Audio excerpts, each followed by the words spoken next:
I've been holding on with tired hands, trying not to lose my... Carolina llevaba años cargando un secreto que la estaba matando por dentro. Tuvo que morir clínicamente por 7 minutos para descubrir que el bebé que abortó estaba vivo, esperándola del otro lado. En los archivos del Hospital Universitario de Monterrey, Nuevo León, México, existe un expediente médico que los doctores prefieren no comentar abiertamente. Se trata del caso número HU 2019, Sher 4738, correspondiente a Carolina Méndez Salazar, una mujer de 32 años que ingresó al área de urgencias el 14 de marzo de 2019 con una hemorragia obstétrica severa. Lo que convierte este caso en algo extraordinario no es la emergencia médica en sí, sino lo que ocurrió durante exactamente 7 minutos. Carolina estuvo clínicamente muerta, sin signos vitales registrables, y regresó con un testimonio que ha dividido a la comunidad médica entre el escepticismo científico y la imposibilidad de negar los hechos documentados. El expediente clínico, al que se ha tenido acceso para esta investigación, muestra con claridad los datos médicos que cualquier profesional de la salud puede verificar. A las 11:43 de la mañana, Carolina fue ingresada presentando hipotensión severa, taquicardia y palidez extrema. El diagnóstico inicial fue hemorragia uterina clase 4, con una pérdida estimada de sangre superior a los 2.000 mililitros. El doctor Héctor Ramírez Treviño, médico de guardia con 18 años de experiencia en urgencias, ordenó inmediatamente una transfusión sanguínea de emergencia y preparó el quirófano para una intervención de urgencia. Sin embargo, lo que ninguno de los presentes esperaba era que a las 11:51 de la mañana, Carolina Méndez entrara en paro cardiorrespiratorio. Los registros del monitor cardíaco no mienten. A las 11:51, 23 horas, el electrocardiograma mostró una línea plana, asistolia. El corazón de Carolina había dejado de latir. La enfermera Marta González, quien llevaba 22 años trabajando en ese hospital, activó el código azul mientras el doctor Ramírez iniciaba las maniobras de reanimación cardiopulmonar. Compresiones torácicas a un ritmo de 100 por minuto, ventilación con ambú, adrenalina intravenosa. Los protocolos de emergencia se siguieron al pie de la letra, pero el cuerpo de Carolina no respondía. 1 minuto pasó, luego 2, después 3. El equipo médico no se rindió. Continuaron con las maniobras, aplicaron descargas eléctricas con el desfibrilador, inyectaron más medicamentos vasoactivos. 4 minutos, 5 minutos, 6 minutos. El doctor Ramírez recuerda ese momento con una claridad perturbadora. En una entrevista posterior, admitió que, después de 6 minutos de reanimación sin respuesta, comenzó a considerar declarar el deceso. La ciencia médica es clara. Después de 4 a 6 minutos sin oxígeno cerebral, el daño neurológico puede ser irreversible. Después de 7 minutos, las probabilidades de sobrevivir sin secuelas graves son prácticamente nulas. Y sin embargo, algo en el interior de ese médico veterano le ordenó continuar. Una última ronda de compresiones, un último intento.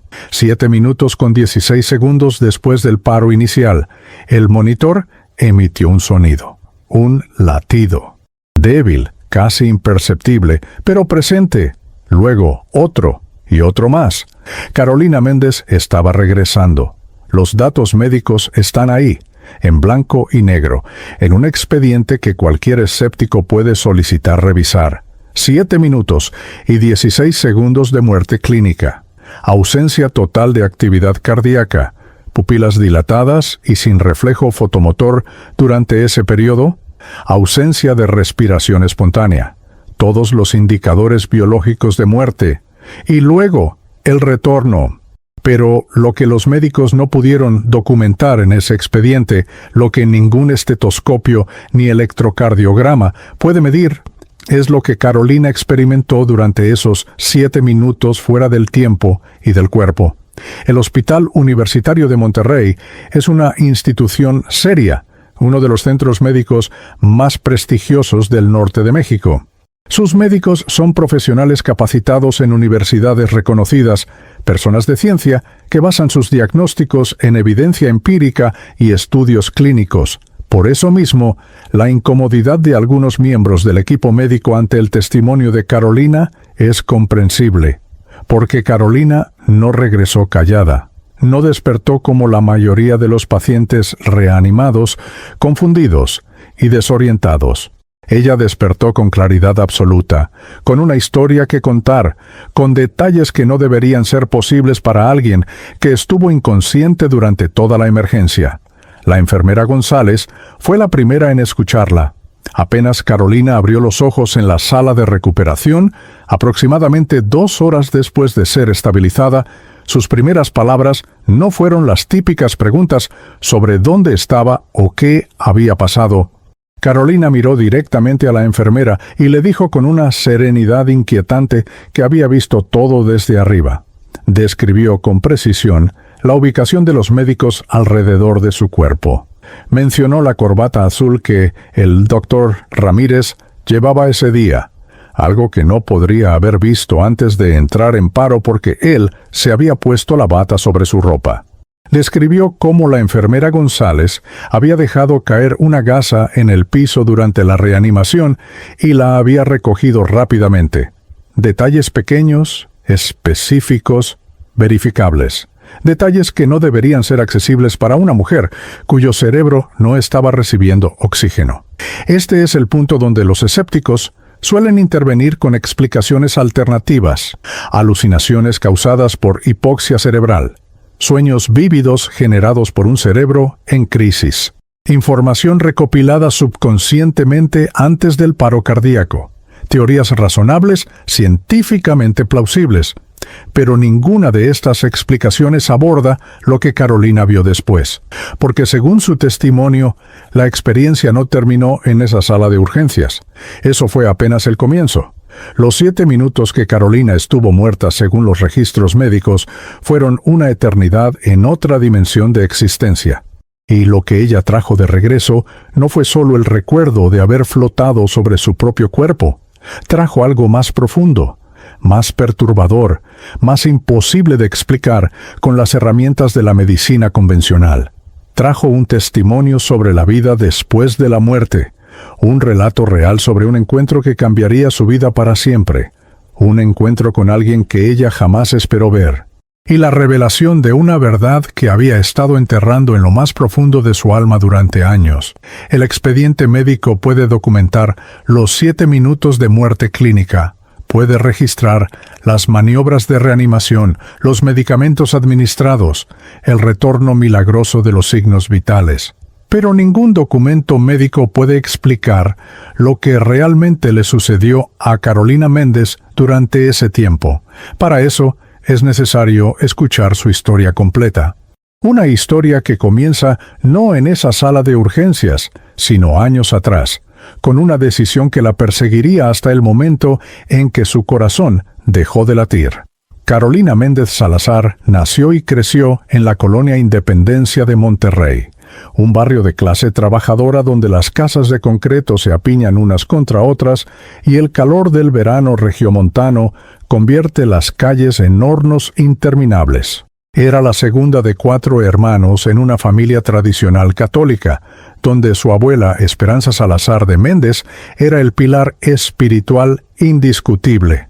Doña Esperanza, como la llamaban todos en el vecindario, nunca faltaba a la misa dominical de las 7 de la mañana en la parroquia de Nuestra Señora del Roble.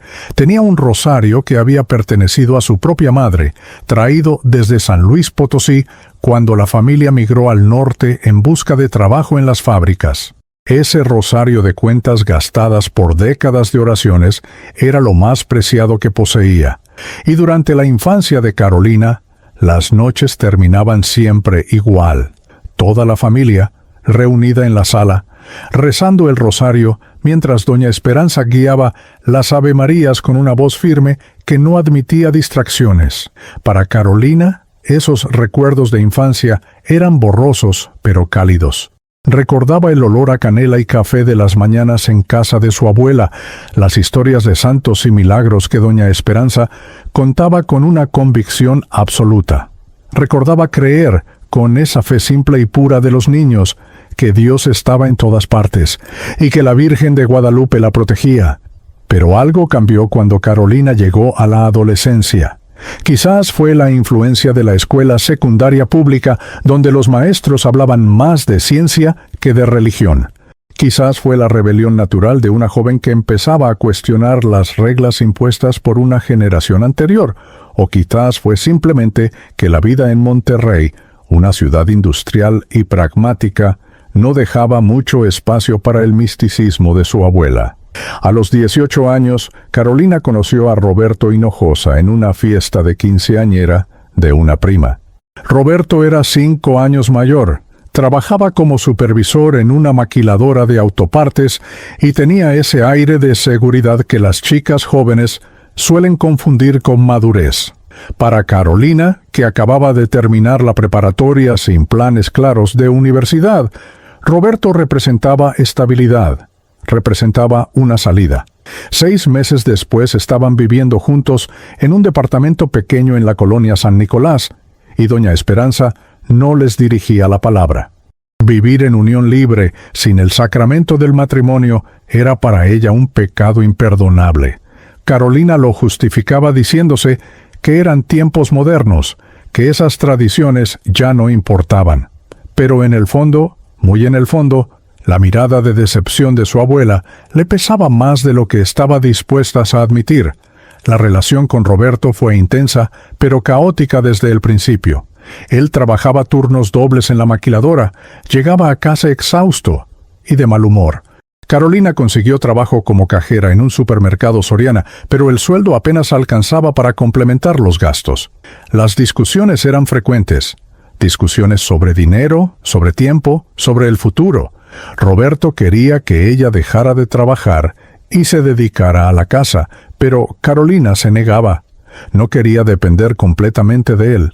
No quería convertirse en su madre, en su abuela, en todas esas mujeres del barrio que vivían supeditadas a lo que el hombre proveía y decidía. Pero en Monterrey, en ese México del norte donde la cultura machista todavía se respira en cada esquina, sus intentos de independencia eran vistos como rebeldía, como falta de humildad femenina. Cuando Carolina quedó embarazada a los 23 años, el pánico fue lo primero que sintió. No alegría, no emoción, pánico puro. Roberto reaccionó peor de lo que ella esperaba. Le gritó que no estaban listos, que apenas podían mantenerse ellos dos, que cómo iba a traer un niño a este mundo. Carolina intentó razonar, intentó hablar de opciones, pero Roberto fue claro. Él no quería ese bebé, y si ella decidía tenerlo, él se iría. Así de simple, así de cruel. Carolina tuvo 2 semanas para tomar una decisión que la perseguiría por el resto de su vida. No le contó a su familia, no le contó a su abuela, no le contó a nadie, excepto a su mejor amiga de la preparatoria, Daniela, quien la acompañó a una clínica privada en la Avenida Constitución. El lugar era discreto, profesional, aséptico. Las enfermeras eran amables pero distantes, entrenadas para no hacer preguntas innecesarias. Carolina firmó los papeles con manos temblorosas, pagó con el dinero que había estado ahorrando para comprar un refrigerador nuevo, y entró a esa sala fría donde terminaría un embarazo de 8 semanas. El procedimiento duró menos de 20 minutos. Salió caminando 1 hora después. Roberto la recogió en su camioneta. No dijeron nada durante todo el camino a casa, y nunca más volvieron a hablar del tema. Pero el silencio no significaba olvido. Carolina cargó ese secreto como una piedra en el pecho durante los siguientes 9 años. Se lo guardó cuando terminó con Roberto 2 años después, cuando él la dejó por otra mujer más joven que sí quería quedarse en casa.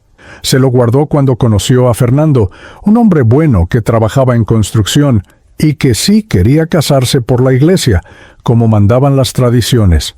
Se lo guardó cuando nació su hija Sofía, una niña hermosa de ojos grandes, que llenó su vida de una alegría que no sabía que era posible. Se lo guardó cuando nació su segundo hijo, Mateo, 3 años después. Fernando nunca supo. Su familia nunca supo. Doña Esperanza, que para entonces ya había perdonado a Carolina y la había recibido de vuelta en la familia, con el matrimonio católico, nunca supo que su nieta había cometido lo que ella consideraría el pecado más imperdonable de todos. La culpa era una compañera constante. Cada vez que Carolina veía a sus hijos dormir, pensaba en el que nunca nació. Cada vez que pasaba frente a una iglesia, sentía el peso del pecado no confesado. Había dejado de ir a misa años atrás, usando como excusa el trabajo y los niños, pero la verdad era que no soportaba estar en ese espacio. No soportaba ver las imágenes de la Virgen con el niño Jesús en brazos. No soportaba escuchar sermones sobre la santidad de la vida. Se había convertido, poco a poco, en lo que ella misma describía como casi atea. No es que no creyera en Dios, sino que había construido un muro tan alto entre ella y cualquier cosa espiritual que era más fácil simplemente negar todo. Fernando era un buen esposo, un buen padre. Trabajaba duro en la construcción. Llegaba a casa cubierto de polvo y cemento, pero siempre con una sonrisa para los niños. Proveía. Esa palabra tan importante en la cultura regiomontana. El hombre provee, la mujer cuida. Pero Carolina sentía que algo faltaba. Fernando estaba físicamente presente pero emocionalmente ausente. Como tantos hombres en Monterrey, había aprendido que mostrar emociones era debilidad, que un hombre de verdad no habla de sus sentimientos, solo trabaja y trae dinero a casa. Las conversaciones profundas eran raras. Las muestras de afecto o medidas. Era un matrimonio funcional, pero no íntimo. Carolina lo aceptaba porque así era como funcionaban las cosas, así era como sus padres vivían, así era como vivían sus vecinos. Cuando Carolina comenzó a tener sangrados irregulares a principios de marzo de 2019, los ignoró durante días. Estaba demasiado ocupada con los niños, con el trabajo de medio tiempo que había conseguido en una tienda de ropa, con las 1000 responsabilidades de una madre mexicana de clase trabajadora.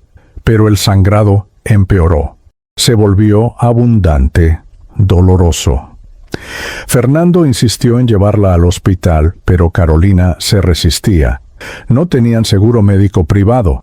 Ir al hospital universitario significaba horas de espera, trámites burocráticos, la indignidad de ser una paciente más en el sistema público saturado de salud. El 14 de marzo, en la mañana, Carolina se despertó en un charco de sangre. El dolor era insoportable. Fernando la cargó hasta la camioneta mientras los niños lloraban asustados en casa de la vecina. Durante el camino al hospital, Carolina sintió que se estaba muriendo.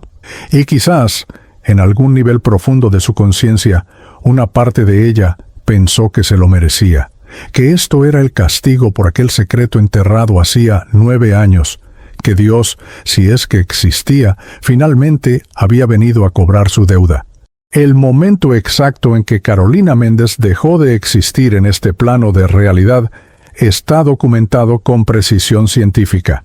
11:53 de la mañana del 14 de marzo de 2019.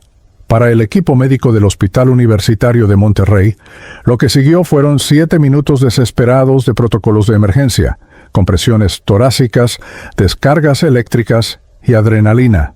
Para Carolina, esos mismos 7 minutos fueron una eternidad en una dimensión que la medicina moderna no tiene instrumentos para medir. 2 realidades paralelas, ocurriendo simultáneamente, una registrada por máquinas y testigos, la otra experimentada por una conciencia que supuestamente ya no debería existir. Desde la perspectiva del doctor Héctor Ramírez y su equipo, la situación era crítica, pero seguía un patrón conocido.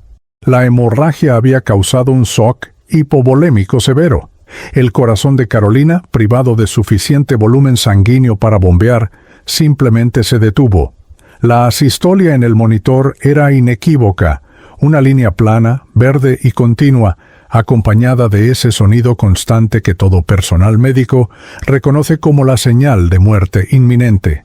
El doctor Ramírez Se posicionó sobre el cuerpo de Carolina e inició las compresiones, 100 por minuto, presionando el esternón con fuerza suficiente para comprimir el corazón contra la columna vertebral, forzando la sangre a circular artificialmente.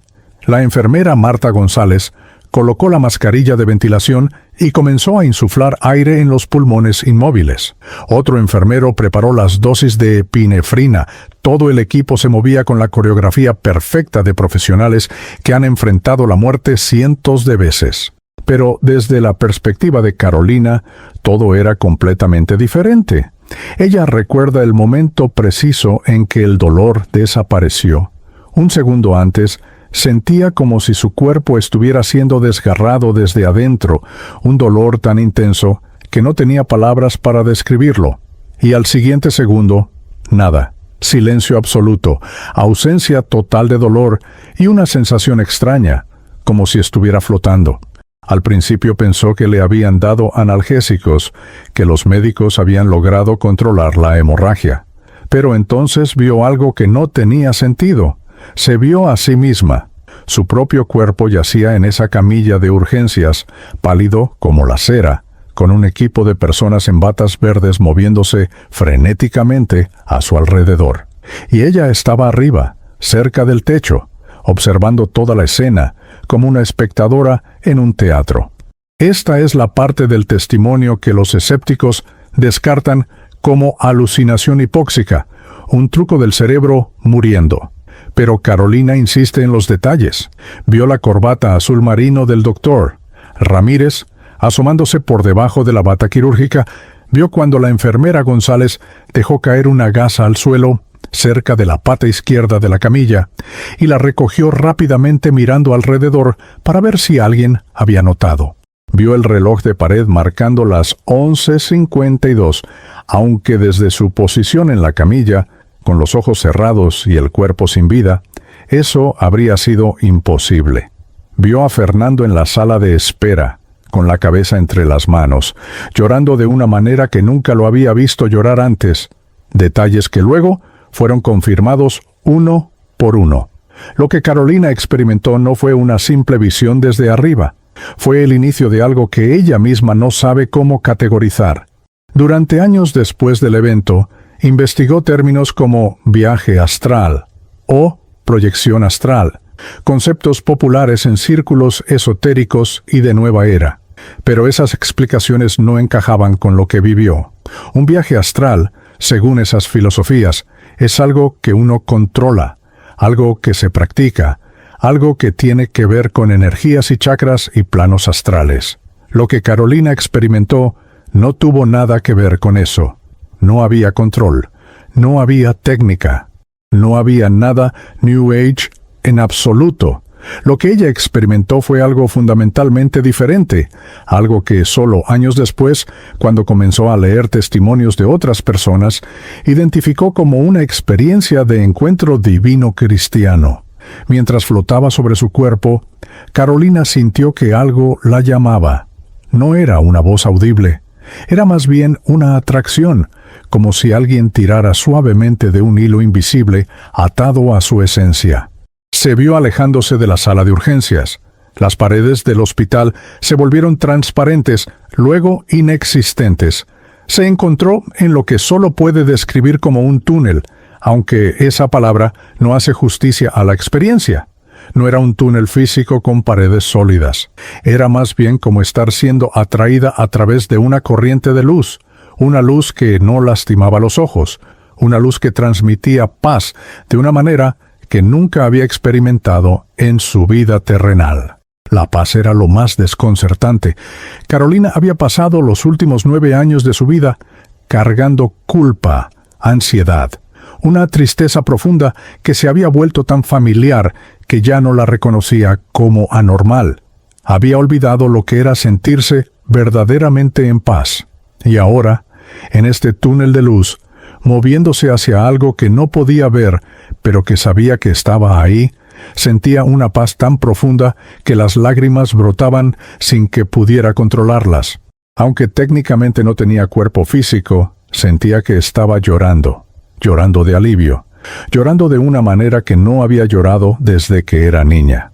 El túnel la condujo hacia una luz más brillante, una luz que debería haber sido cegadora, pero que en cambio era acogedora. Y al final de ese túnel, Carolina vio algo que cambiaría su comprensión de la realidad para siempre. Vio un lugar que su mente terrenal intentó categorizar como un jardín, aunque eso tampoco era exacto. Había colores que no existen en el espectro visible humano. Había sonidos que eran simultáneamente música y silencio. Había una sensación de estar en casa, de haber llegado al lugar donde siempre debió estar, un lugar que había olvidado pero que su alma reconocía de inmediato. En ese lugar había figuras, personas o lo que parecían personas, aunque brillaban con una luz propia. Carolina no podía distinguir sus características con claridad. Todo estaba envuelto en esa luminosidad sobrenatural, pero había una figura en particular que se destacaba, una presencia que irradiaba autoridad y amor en igual medida. Carolina no necesitó que nadie le dijera quién era, lo supo instantáneamente, con una certeza que trascendía la lógica. Era Jesús, el mismo Jesús del que su abuela hablaba con devoción. El mismo Jesús de las imágenes en las iglesias que había evitado durante años. Pero no era una imagen estática, era una presencia viva, real, más real que cualquier cosa que hubiera experimentado en sus 32 años de vida terrena. Y junto a esa presencia había alguien más, alguien pequeño, un niño. Carolina lo vio y su corazón, si es que todavía tenía corazón en ese estado, se detuvo por segunda vez. Era un niño de aproximadamente 9 años, con ojos que la miraban con un amor puro y sin juicio. Un niño que llevaba ropa blanca y brillante. Un niño que extendía sus brazos hacia ella como si la estuviera esperando desde hace mucho tiempo. Y en ese momento, Carolina supo.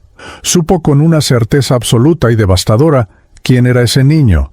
Era el bebé que había abortado 9 años atrás.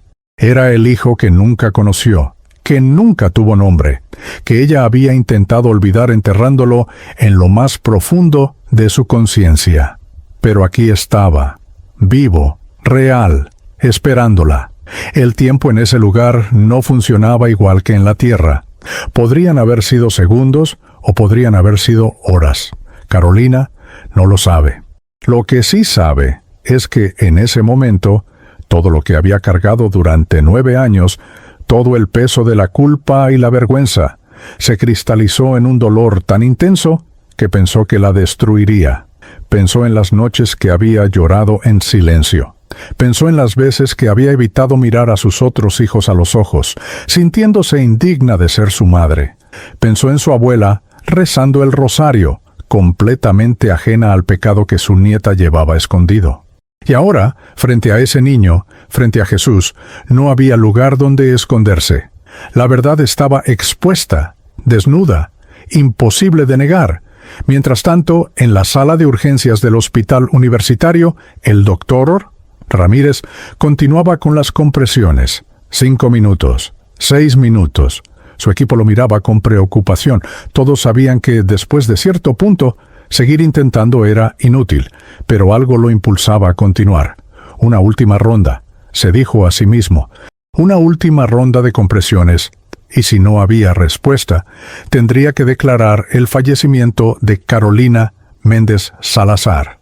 Carolina estaba frente a su secreto más oscuro hecho realidad. El niño que había abortado 9 años atrás no solo existía, sino que la miraba con una expresión de amor puro que ella no merecía. Sus piernas, o lo que en ese estado podría considerarse piernas, temblaban. Quería correr, esconderse, desaparecer en la nada, pero no había escape posible. Estaba completamente expuesta ante la verdad que había intentado enterrar bajo años de negación y distracción. La vergüenza la consumía como fuego, una vergüenza tan intensa que era casi física, aunque técnicamente ya no tenía cuerpo físico que pudiera sentir dolor.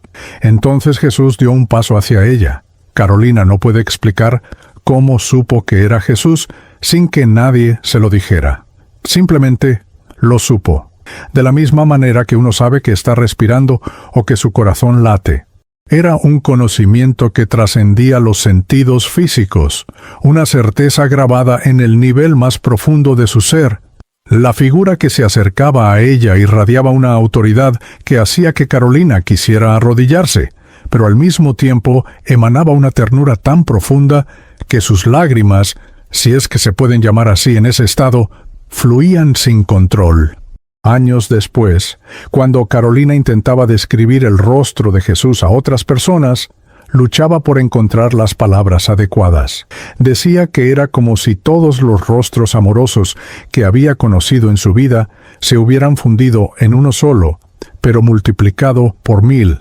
Mencionaba los ojos, esos ojos que la miraban con una intensidad que penetraba hasta lo más profundo de su alma, pero que no condenaban, no juzgaban, solo veían todo. Veían todo lo que ella era, todo lo que había hecho, todo lo que había escondido, y aún así la seguían mirando con amor. Fue entonces cuando alguien le mostró la serie The Chosen, específicamente las escenas donde el actor Jonathan Roumie interpreta a Jesús. Carolina se quebró cuando vio por primera vez ese episodio donde Jesús mira a María Magdalena. Ese mirar, esa combinación imposible de santidad absoluta y compasión infinita. Ella señaló la pantalla con manos temblorosas y dijo que sí, que así era como Jesús la había mirado a ella en ese lugar más allá de la muerte. Jesús se detuvo frente a Carolina y habló, no con palabras audibles como las que usamos los humanos, sino con una comunicación directa de alma a alma, de espíritu a espíritu. Y lo primero que dijo la destrozó y la sanó al mismo tiempo. Le dijo su nombre, no el nombre que sus padres le habían dado. Le dijo el nombre de su alma, el nombre que ella misma no sabía que tenía, el nombre que había sido escrito antes de que naciera. Y en ese nombre había aceptación completa. En ese nombre había reconocimiento total de quién era ella, con todas sus fallas y todos sus fracasos. Y aún así, amor incondicional. Carolina intentó hablar, intentó disculparse. Las palabras se atropellaban en su conciencia, queriendo salir todas al mismo tiempo. Perdón por el aborto, perdón por alejarse de la fe de su abuela, perdón por fingir durante años que todo estaba bien, perdón por no ser la madre que debería haber sido, perdón por no ser la esposa que Fernando merecía, perdón por ser una mentirosa, una hipócrita, una asesina. Pero Jesús levantó su mano en un gesto suave y todas esas palabras se detuvieron. El silencio que siguió no era incómodo, era un silencio lleno de presencia, lleno de paz. Entonces Jesús señaló al niño que estaba a su lado, el niño de aproximadamente 9 años que miraba a Carolina con esos ojos llenos de luz. Y Jesús dijo algo que Carolina jamás olvidaría. Le dijo que ese niño tenía un nombre. Ángel, se llamaba Ángel.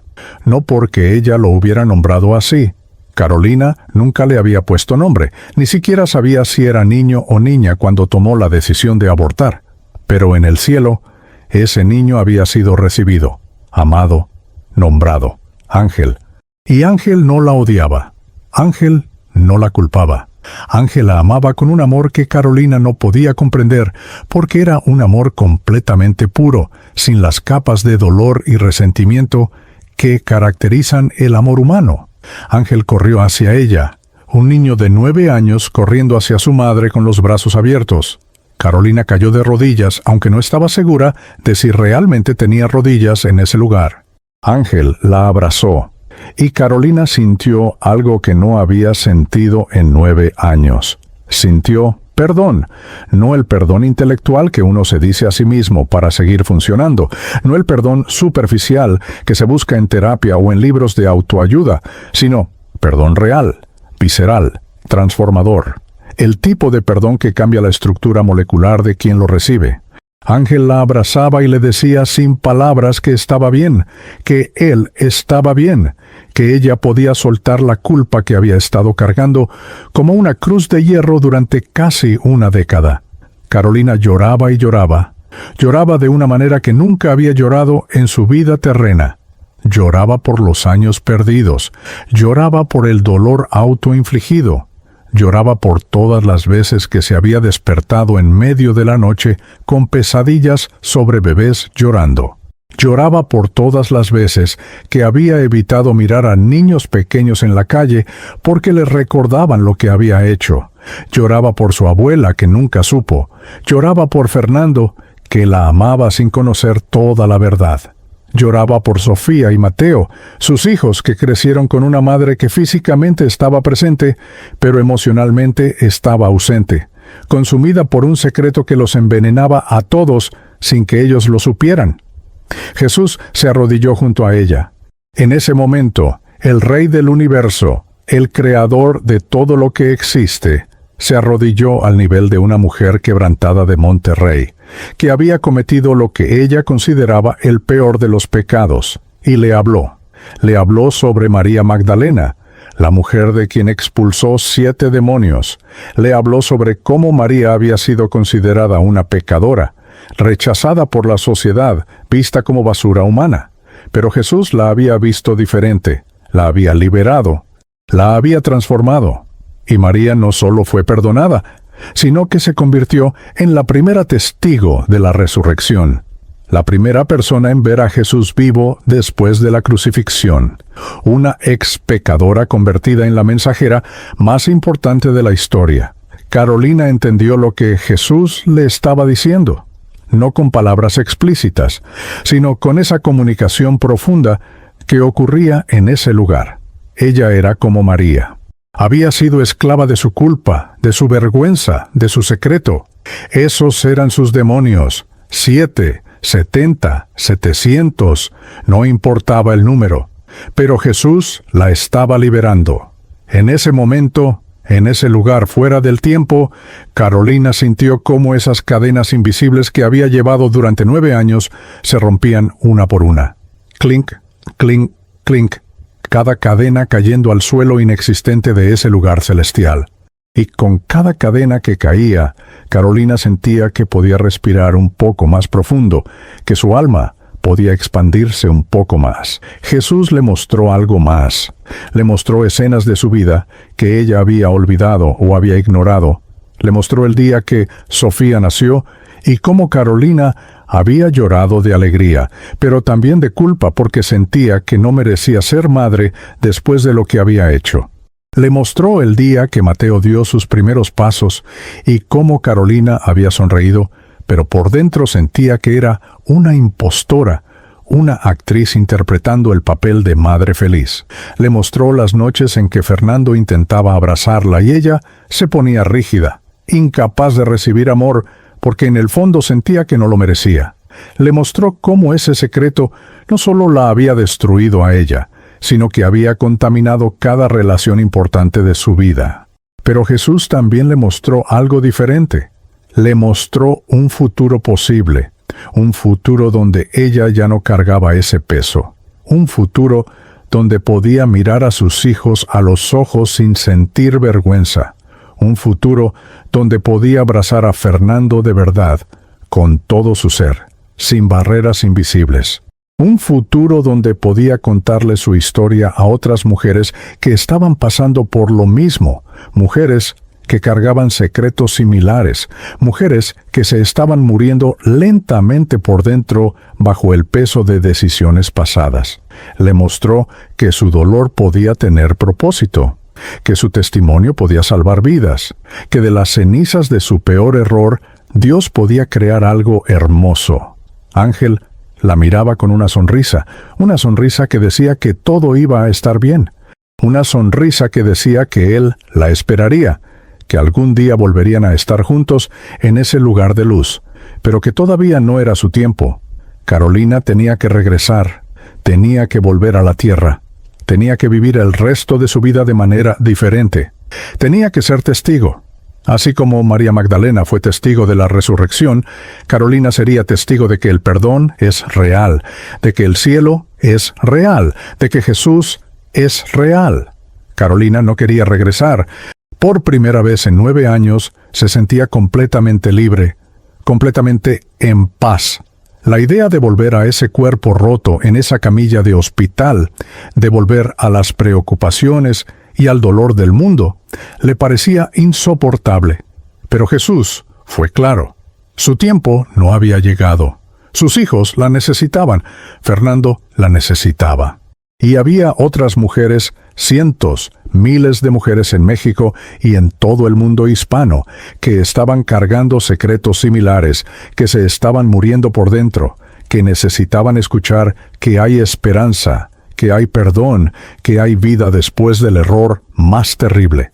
A las 11:58:39 de la mañana del 14 de marzo de 2019, el monitor cardíaco del Hospital Universitario de Monterrey emitió un sonido que el doctor Héctor Ramírez no esperaba escuchar. Un pitido.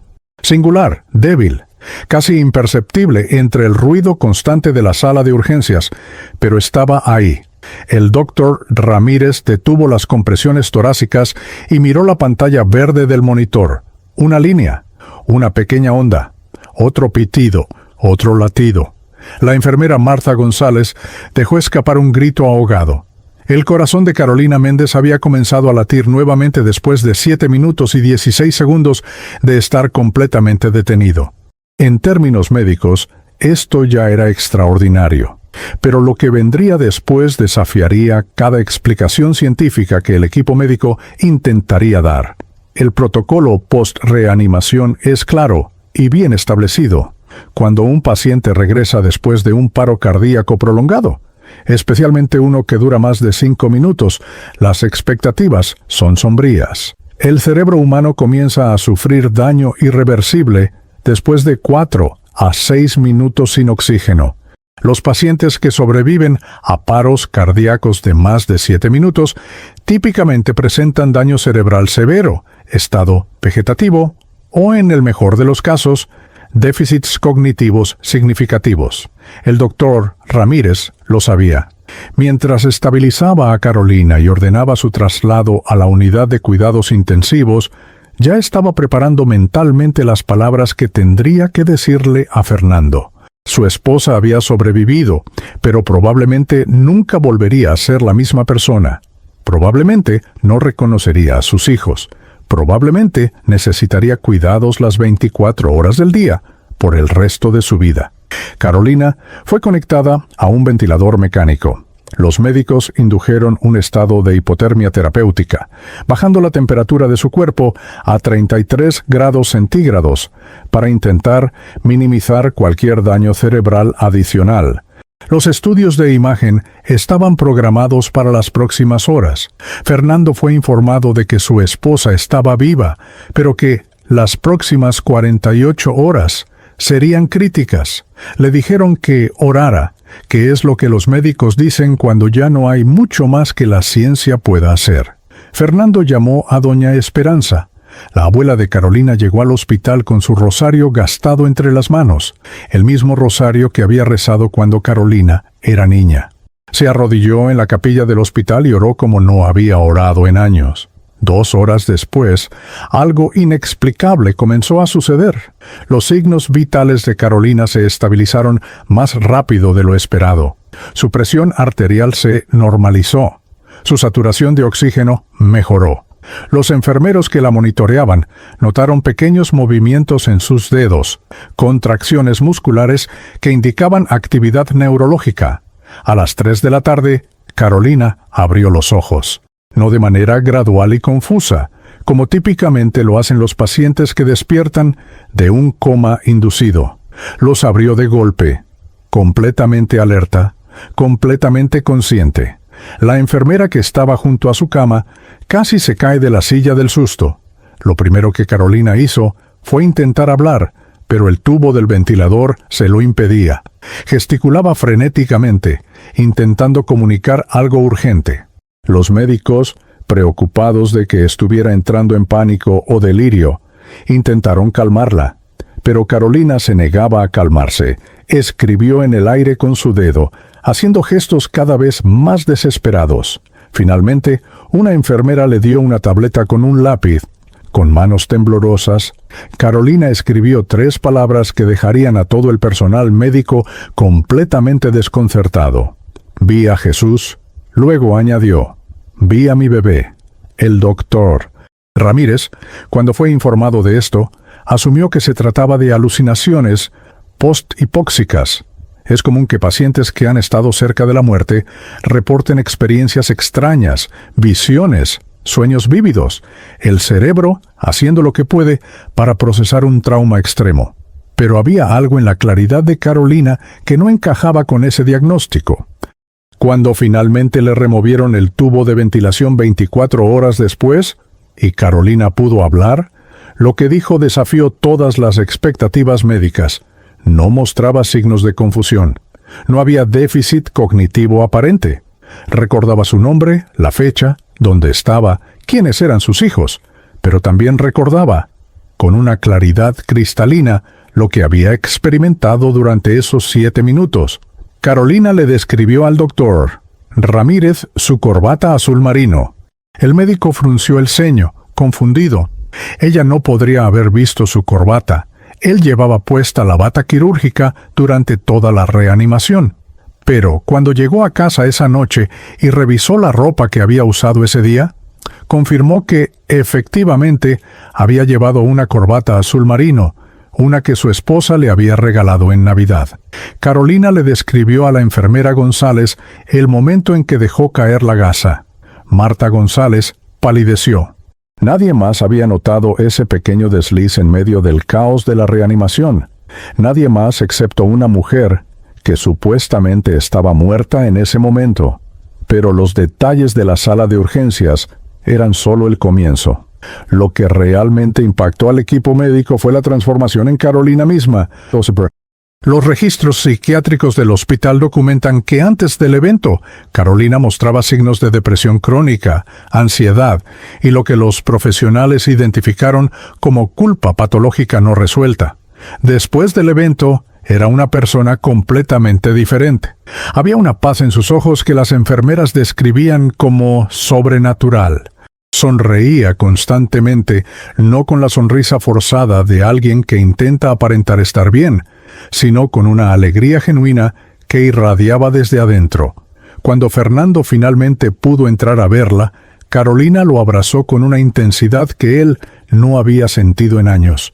Le pidió perdón por haber estado ausente emocionalmente durante su matrimonio, perdón por haber construido muros entre ellos. Fernando no entendía de qué estaba hablando. Para él, Carolina siempre había sido una buena esposa, pero Carolina insistía. Había cosas que necesitaba decirle, secretos que había guardado durante demasiado tiempo. Y ahí, en esa habitación de hospital, con máquinas todavía monitoreando cada latido de su corazón, Carolina le contó a Fernando sobre el aborto, le contó sobre los 9 años de culpa, le contó sobre cómo ese secreto había envenenado todo en su vida. Le contó sobre Ángel. Fernando lloró, no de enojo o decepción, sino de una profunda tristeza por el dolor que Carolina había cargado sola durante tanto tiempo. La abrazó y le dijo que la perdonaba, aunque él no tenía nada que perdonar, porque eso había sucedido antes de que ellos se conocieran. Pero Carolina necesitaba escuchar esas palabras. Necesitaba la absolución humana para acompañar la absolución divina que había recibido en ese lugar de luz. Fernando, un hombre simple de construcción que había sido criado en la fe católica, pero que raramente hablaba de cosas espirituales, le dijo algo que Carolina nunca olvidaría. Le dijo que si Dios la había traído de vuelta, era porque tenía planes para ella. Planes que ninguno de los dos entendía todavía, pero que se revelarían a su debido tiempo. Doña Esperanza llegó al hospital esa misma tarde. Cuando entró a la habitación y vio a su nieta sentada en la cama, sonriendo, completamente lúcida y llena de vida, cayó de rodillas y comenzó a rezar el rosario en voz alta. Carolina la detuvo suavemente. Tomó las manos arrugadas de su abuela entre las suyas y le contó todo. Le contó sobre el aborto, esperando ver decepción o rechazo en los ojos de la mujer que había sido su brújula moral durante toda su infancia. Pero doña Esperanza solo la abrazó. La abrazó como cuando Carolina era niña, y se había caído raspándose las rodillas, y le susurró al oído que Dios es más grande que nuestros pecados, que su misericordia es infinita, y que ella siempre había rezado por Carolina, incluso cuando no sabía exactamente por qué su nieta parecía tan triste. Los días siguientes en el hospital fueron un torbellino de pruebas médicas y evaluaciones neurológicas. Los doctores no podían explicar la recuperación completa de Carolina. Las resonancias magnéticas no mostraban daño cerebral. Las pruebas cognitivas revelaban que todas sus facultades mentales estaban intactas. De hecho, el neuropsiquiatra que la evaluó notó en su reporte que Carolina parecía estar mentalmente más clara y emocionalmente más estable que el promedio de la población general. Era como si los 7 minutos de muerte clínica, en lugar de dañarla, la hubieran renovado completamente. El caso de Carolina se convirtió en tema de conversación entre el personal médico del hospital universitario. Algunos lo veían como un milagro médico inexplicable.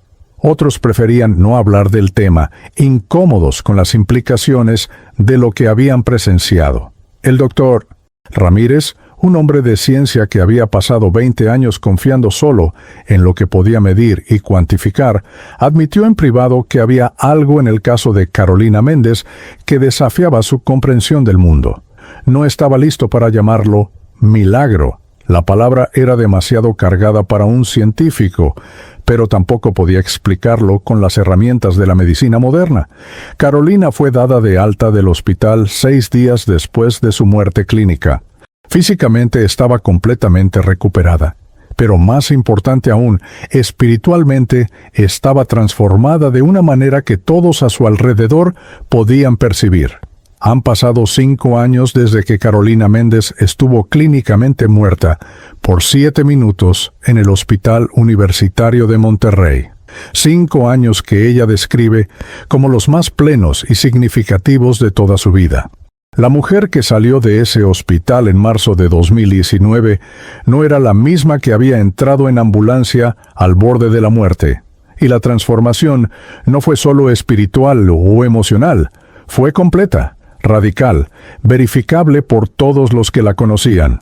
Sus vecinos en la colonia Independencia lo notaron.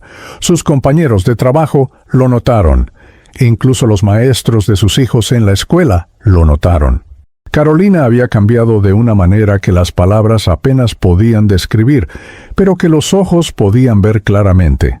Lo primero que hizo Carolina después de salir del hospital fue buscar una iglesia.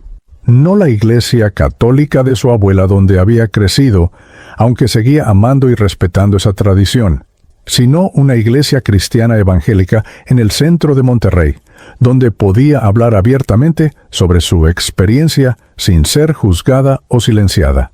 Necesitaba un lugar donde el testimonio personal fuera valorado, donde pudiera procesar lo que le había sucedido en comunidad, donde otros creyentes pudieran ayudarla a entender el propósito de su regreso. Encontró ese lugar en una congregación pequeña pero fervorosa que se reunía en un local comercial reconvertido en templo. El pastor, un hombre de unos 50 años llamado Samuel Ortega, había escuchado cientos de testimonios en sus 25 años de ministerio.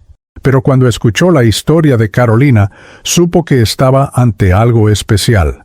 El pastor Samuel le dijo algo que resonó profundamente en Carolina. Le dijo que ella era como los personajes de The Chosen, la serie que había revolucionado la manera en que millones de personas visualizaban los evangelios. Así como la serie muestra a personas comunes y corrientes siendo llamadas por Jesús para propósitos extraordinarios, Carolina había sido llamada. Su experiencia de casi muerte no era el final de su historia, era el comienzo.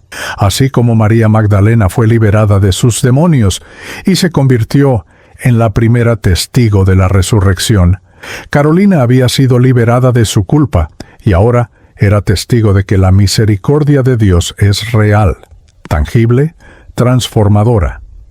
La comparación con María Magdalena se volvió central en la manera en que Carolina entendía su propia historia. En The Chosen, la interpretación de María Magdalena muestra a una mujer destrozada por el trauma y el pecado, alguien que la sociedad había desechado como basura humana. Y sin embargo, Jesús la ve. La mira con esos ojos que son simultáneamente santos y compasivos. La libera, la restaura, la dignifica. Carolina había experimentado exactamente ese mismo mirar durante su encuentro en el cielo, y ahora entendía que su llamado era similar al de María. No era suficiente haber sido perdonada en privado. Tenía que compartir públicamente lo que había vivido para que otras mujeres supieran que hay esperanza. Porque Carolina sabía, con una certeza que le dolía en el alma, que no era la única mujer en México cargando este tipo de secreto. Las estadísticas son claras aunque incómodas. Según estudios de salud pública, se estima que en México ocurren entre 700,000 y 1,000,000 de abortos clandestinos cada año. Detrás de cada uno de esos números hay una mujer con una historia, una mujer con razones, una mujer que muy probablemente está cargando culpa, vergüenza, secretos que la están destruyendo lentamente desde adentro. Y en la cultura latina, donde el tema del aborto es tan tabú que ni siquiera se puede mencionar en la mayoría de las familias, esas mujeres sufren en silencio absoluto. Carolina comenzó a compartir su testimonio en su iglesia. Al principio fue difícil. Las palabras se atascaban en su garganta.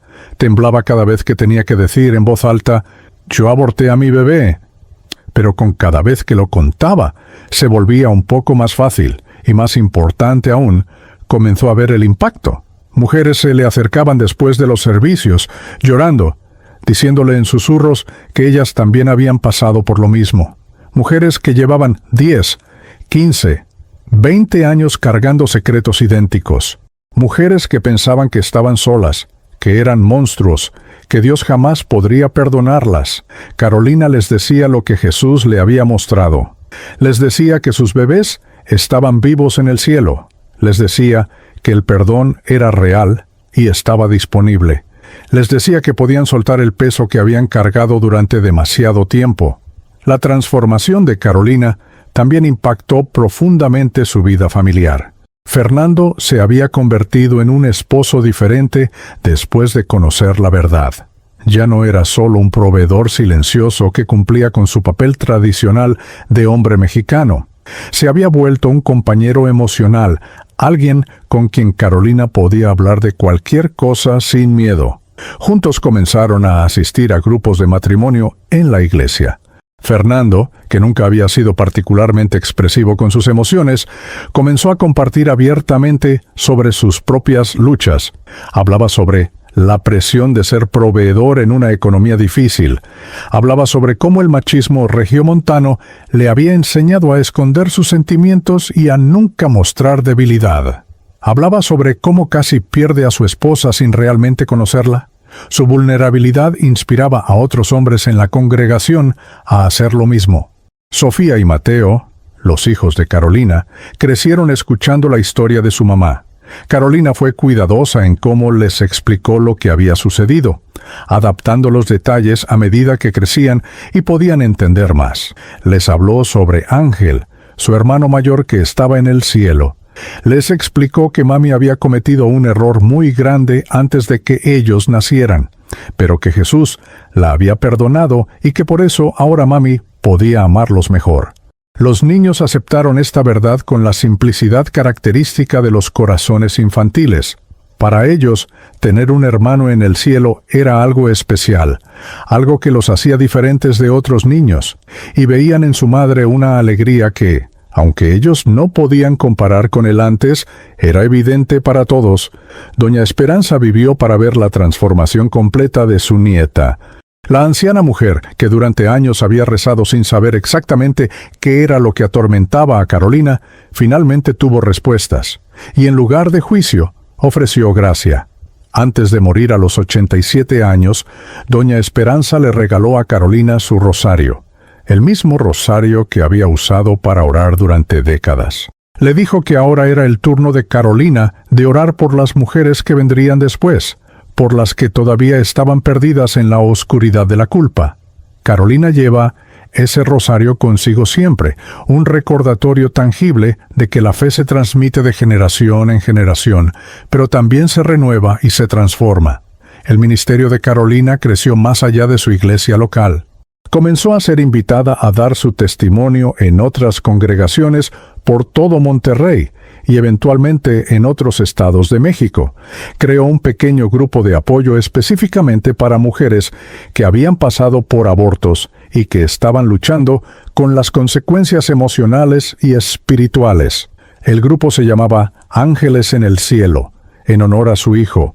En esos encuentros, mujeres de todas las edades compartían sus historias en un ambiente de total confidencialidad y cero juicio.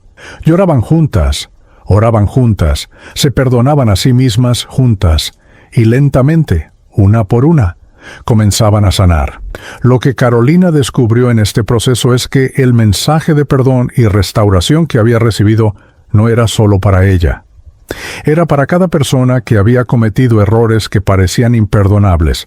Era para los padres que habían abandonado a sus familias. Era para los adictos que habían destruido sus vidas y las de sus seres queridos. Era para los inmigrantes que se sentían perdidos y solos en tierras extranjeras. Era para todos los que cargaban secretos oscuros y pensaban que Dios nunca podría amarlos. Carolina se había convertido en mensajera de una verdad radical.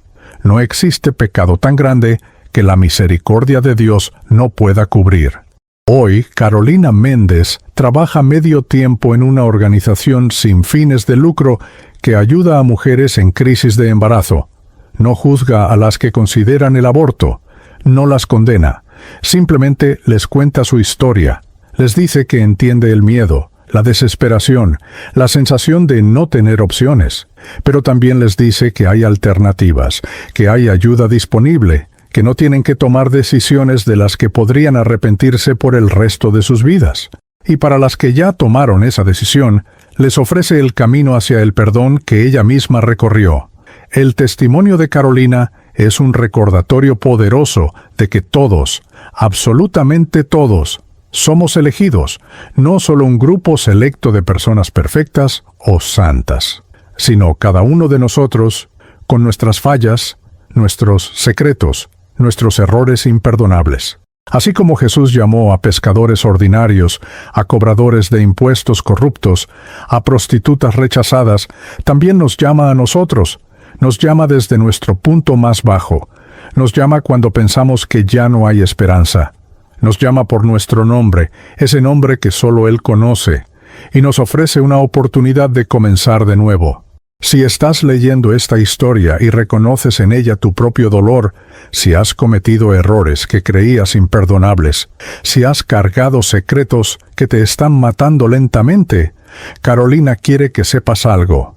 Quiere que sepas que Dios no te ha olvidado, que no estás más allá de su alcance, que el perdón que ella experimentó está disponible para ti también.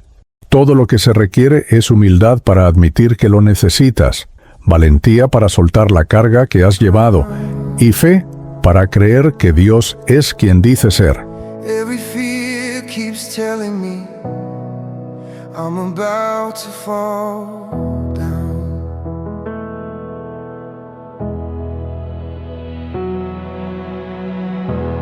I thought strength was never breaking. I thought faith was standing tall.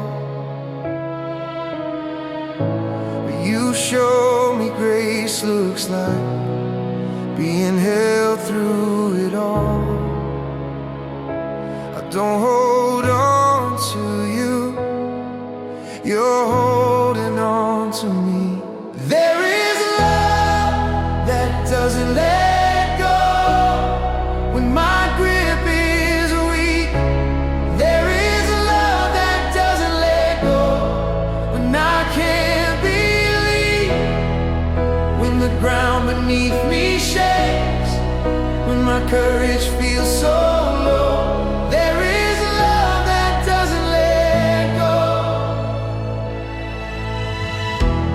I've been learning in the waiting. That's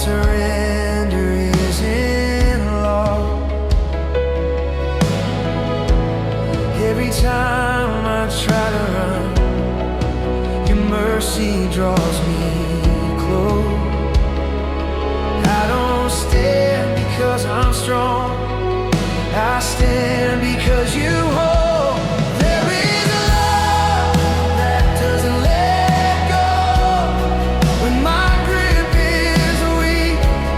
There is a love that doesn't let go when I can't believe. When the ground beneath me shakes, when my courage feels so low. There is a love that doesn't let go.